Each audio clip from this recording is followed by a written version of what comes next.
আসসালামু আলাইকুম গাইস, শুভ সন্ধ্যা বন্ধুরা। আজকে আমি আপনাদেরকে একটা স্ন্যাক্স রেসিপি করে দেখাবো। বইকেলা হালকা পাতলা একটা নাস্তা। দুটো পাউরুটির পিস নিয়েছি, আমি এইভাবে কেটে নিলাম।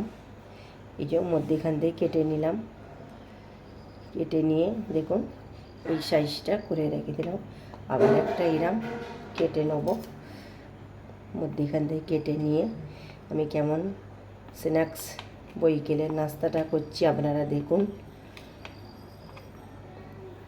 আলহামদুলিল্লাহ আপনাদেরকে ভালো লাগবে। যেসব বন্ধুরা এখন আমার ফেসবুকে বন্ধ হননি অবশ্যই বন্ধ হয়ে যাবেন। ফেসবুকের বন্ধুরা যেসব বন্ধু হয়ে গেছেন আপনাদের কাছে আমার অসংখ্য ধন্যবাদ। এইভাবে রহিমা ভিলেজ কিচেনের পাশে থাকবেন। দেখুন এভাবে নিয়ে নিয়েছি, নিয়ে আমি সাইডে রেখে দিলাম। এই দুটো আমি সাইডে রেখে দেবো। দেখুন আমি কেমন এই দুটো নিয়ে রেসিপি বানাই, আপনারা দেখতে থাকুন। বাটির মধ্যে পেঁয়াজ কুচি নিয়ে নিয়েছি। পেঁয়াজ কুচির মধ্যে আমি এই লবণ দিয়ে দেব, সাদা লবণ অল্প দিয়ে দেবো। লঙ্কার গুঁড়ো, বেশি লঙ্কার গুঁড়ো দেবো না, বাচ্চারা নাস্তাটা খেতে পারবে না। হলুদ গুঁড়ো সামান্য দিয়ে ভালো করে আমি নেড়ে চেড়ে নেব মশলাগুলো।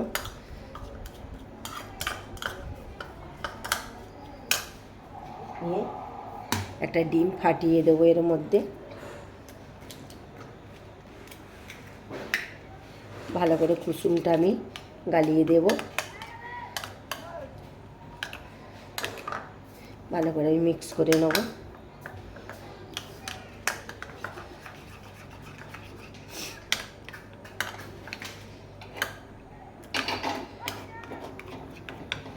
মিক্স আমার ভালো হয়ে গেছে। এবার আমি তাওয়ার মধ্যে পাউরুটিটা বসছে কেমনভাবে আমি স্ন্যাক্স নাস্তাটা বানাই, আপনারা পুরো ভিডিওটা দেখবেন।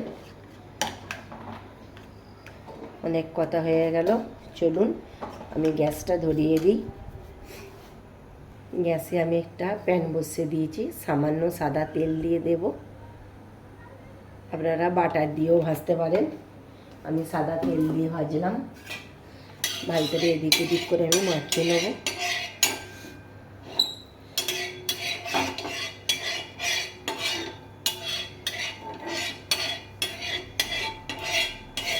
এভাবে সব জায়গায় মাখিয়ে নিতে হবে।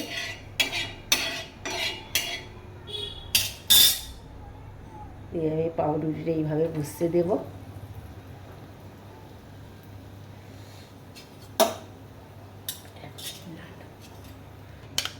এবার পাউরুটির মধ্যে এবার আমি এই যে ডিমগুলাটা এর মধ্যে আমি দিয়ে দেব।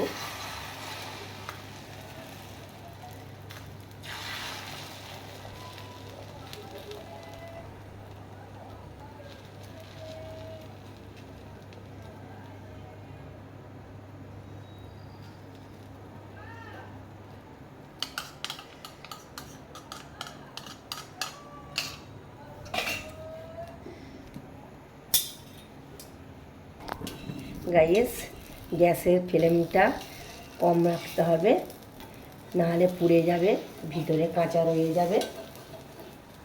এরকম করে আগে দেখে নেবেন, দেখে নিয়ে আস্তে আস্তে উল্টাবেন।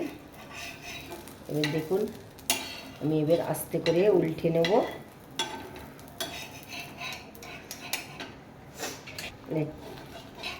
আমি এইভাবে উল্টে নেব। দেখুন কত দারুণ। যে আরেকটু সামান্য আমি তেল দিয়ে দেব। খেতে ভালো লাগবে, যত মজমজে এই স্ন্যাক্স রেসিপিটা হবে তত ভালো লাগবে খেতে। আপনারা দেখলেন তো কম সময়ের মধ্যে আমার একটা দারুণ হালকা পাতলা রেসিপি হয়ে গেল। আপনারা এইভাবে বানিয়ে বাচ্চাকেও টিফিনে দিতে পারেন, আপনারাও নাস্তা করে খেতে পারেন। আমরা তো স্যান্ডউইচ করতে গেলে কত ঝামেলা হয় বলুন তো, আর এইটা আমাদের কত ঝটপট তাড়াতাড়ি হয়ে গেল। দেখুন এইভাবে ঝটপট আমরা আমাদের বাচ্চারা স্কুল যায় তখন আমরা এইভাবে এটা তৈরি করে দিয়ে দেব। মজাদার একটা নাস্তা হয়ে যাবে, আর বাচ্চারা হাসি খুশিতে খেয়েও নেবে। দেখুন অসাধারণ একটা নাস্তা। ভালো করে আমি উল্টে নেবো, ভিতরে না কাঁচা থাকে। গ্যাসের ফ্লেমটা কম করে রাখতে হবে। চলুন, আমার এটা রেডি। আমি এবার প্লেটে তুলে নেব। দেখুন কত দারুণ লাগছে, অসাধারণ। দেখুন বাচ্চাদের বায়নার জন্য কম সময়ের মধ্যে আমার নাস্তা রেডি। স্যান্ডউইচ করতে গেলে আমাদের কত ঝামেলা করতে হয়। দেখুন ঝটপট একটা ডিম দিয়ে পাউরুটি দিয়ে রেডি। আপনারা চা দিয়েও পরিবেশন করতে পারেন আর সস দিয়েও পরিবেশন করতে পারেন। নেক্সট ভিডিও নিয়ে ফিরে আসছি বন্ধুরা। ভালো থাকবেন, সুস্থ থাকবেন। খোদা হাফেজ।